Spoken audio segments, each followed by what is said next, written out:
আচ্ছা আন্টি, প্রতি সপ্তাহে আমরা যে ব্রেডটা পাই সেটা তুমি নাও না কেন? বা কখনো দেখি আঙ্কেল নিয়ে এলেও তুমি দুটো একটা ইউজ করে ফেলে দাও। কি করবো বল?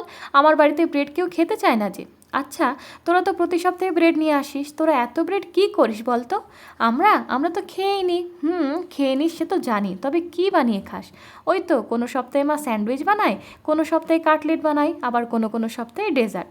স্যান্ডউইচ কাটলেট তো আমিও কখনো কখনো বানিয়ে থাকি, তবে ডেজার্টটা তেমনভাবে বানানো হয় না। জানো আন্টি, আমার ভাই তো কালাকাঁদ খেতে খুব ভালোবাসে, কিন্তু ওটা বানাতে তো অনেক সময় লাগে আর প্রচুর দুধেরও দরকার হয়। তাই মা ব্রেড দিয়েই নকল কালাকাঁদ বানায়, খেতে কিন্তু দারুণ লাগে। তাই তোর মা যেদিন এই নকল কালাকাঁদ বানাবে আমায় একবার ডাকিস তো।